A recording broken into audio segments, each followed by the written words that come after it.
নমস্কার। আবারও আপনাদের সামনে হাজির হলাম, আপনাদের স্নেহের ও ভালোবাসার কবি সুব্রত মিত্র। আজ দিনভর পশ্চিমবঙ্গের বিভিন্ন সংবাদ শিরোনাম একেবারে টান টান উত্তেজনায় ছিল। একদিকে হনুমান জয়ন্তী, অপরদিকে গত দুদিন ধরে রাজ্যের বিভিন্ন প্রান্তে এসআইআর সংক্রান্ত এই ভোটার লিস্টকে নিয়ে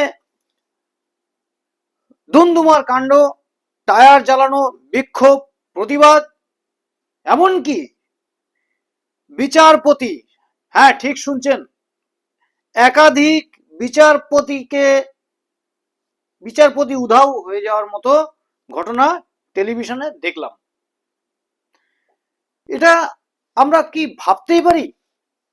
স্বাধীনতার এত বছর পরে, 8টি দশক শেষের পথে, স্বাধীনতার এত বছর পরেও সেই স্বাধীন ভারতের বুকে সংবিধানকে মান্যতা দিয়ে ভোটার তালিকা সংশোধন করার দাবিতে যে কাজ চলছিল, সেই কাজকে বিঘ্নিত করার জন্য, সেই স্বচ্ছতাকে অস্বচ্ছ করার জন্য বিপুল পরিমাণের নাগরিকেরা, যারা যারা কিনা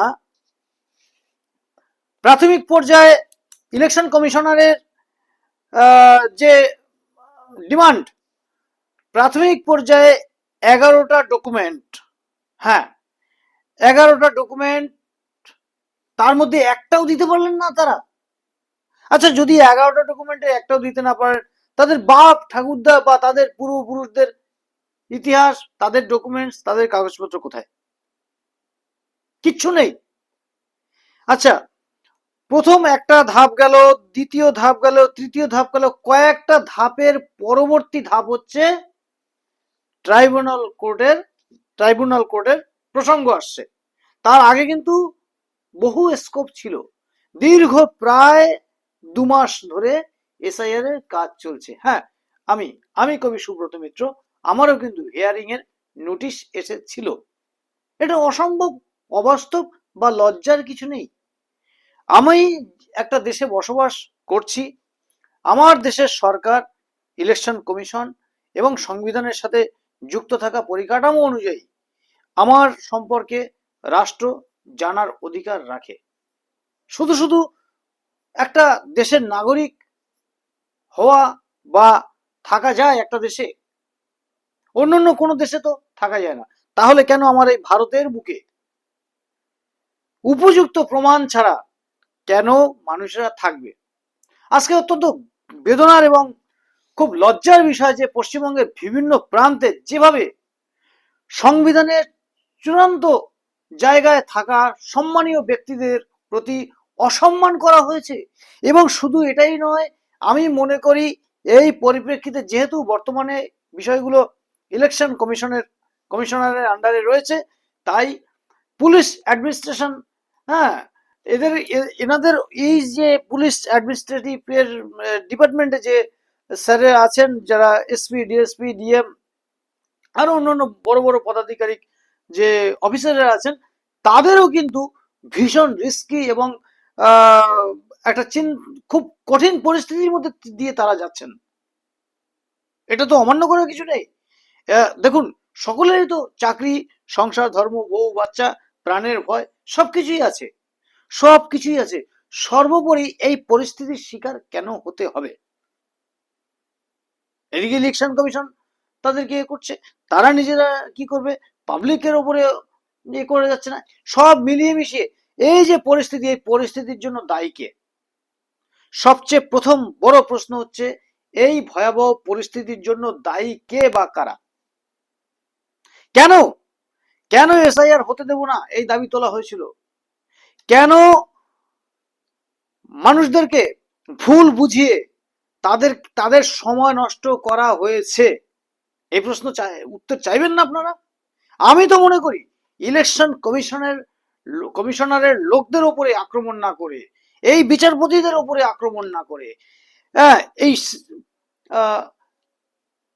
তাদের প্রতিবাদের ভাষা হওয়া উচিত, তাদেরকে ভুল বোঝানো হয়েছিল, কারা ভুল বুঝিয়েছিল, কারা তাদের সময় নষ্ট করেছে, কারা তাদের নাম তুলতে দেয়নি, বা বিভিন্নভাবে তারা কেন মিসগাইডেড হয়েছেন, এটা একটা প্রশ্ন হওয়া উচিত আমার মনে হয়। আর সত্যি সত্যি যদি আমার দেশের নাগরিক হওয়ার যোগ্য যদি কোনো নাগরিক না থাকে, তাহলে কেন আমার দেশে তারা থাকবে, এটাও একটা বড় বিষয়। যে কারণে, তাহলে তো আমার এসআইআর করে লাভই কি হলো? আমার দেশে যদি অবৈধ নাগরিকেরা বসবাস করে, তাহলে এসআইআর করে লাভ কি হলো বলুন আমাকে? লাভ কি হলো? এ ব্যাপারে কেউ কোনো প্রতিবাদ করছে না, বলছে না। এমনকি এই এই যে মতুয়া সম্প্রদায় এবং আরো বেশ কিছু সেকুলারিজম মতো করে কিছু সম্প্রদায় বা জাতি, তারা কথা বলছিলেন, অনশন টনশন করছিলেন, তারাও এখন মুখ খুলছে না। কি ভয়ানক চরিত্রের মানুষেরা। যাই হোক, আজকের দিনটা, আজকের এই পরিস্থিতি দেখে আমিও খুবই উদ্বিগ্ন যে রাজ্যের বিভিন্ন প্রান্তে যেভাবে সরকারি আধিকারিকদের উপরে এবং সম্মানীয় যে মানুষ যারা আমাদের দেশের সংবিধানের উচ্চ পর্যায়ে রয়েছেন, তাদের উপরে কিভাবে আক্রমণ করা হয়েছে, ছি ছি ছি ছি ছি।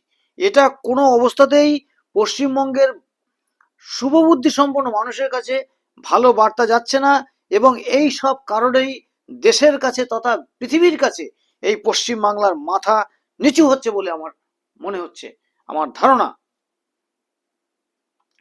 যাই হোক, আপনাদের যদি কিছু বলার থাকে কমেন্ট সেকশনে অবশ্যই বলবেন। আসবো আবার অন্য কোনো প্রতিবেদন নিয়ে। আজ এ পর্যন্তই রাখছি। এতক্ষণ আপনাদের সাথে ছিলাম আপনাদের স্নেহের ও ভালোবাসার কবি সুব্রত মিত্র। ততক্ষণ পর্যন্ত খুব খুব খুব ভালো থাকবেন, বিষয়গুলো ভেবে দেখবেন। আসন্ন নির্বাচনের এই যে নির্বাচনের প্রাককালে এই সব জিনিসগুলো যে ঘটছে, এতে কিন্তু আখেরে ওই যে মানুষগুলো আন্দোলন করছে, যে মানুষগুলো প্রতিবাদ করছে, সেই মানুষগুলোরই কিন্তু ক্ষতি হচ্ছে। তাদের মধ্যে যারা শিক্ষিত বা যারা একটু ভাবনা চিন্তা করছেন, তারা নিশ্চয়ই হয়তো বুঝতে পারছেন। আমি মনে করি এই বুদ্ধি তাদের ভিতরে আরো জাগ্রত হোক, যাতে সমস্যা বেশি না হয়, সমস্যার যেন সমাধান হয়। উগ্রতা, হিংসা এইসব দিয়ে কোনো সমস্যার সমাধান হতে পারে না। সকলে সকলে খুব খুব খুব ভালো থাকবেন। আজ এ পর্যন্তই রাখছি। ধন্যবাদ। জয় হিন্দ, বন্দে মাতরম। নমস্কার।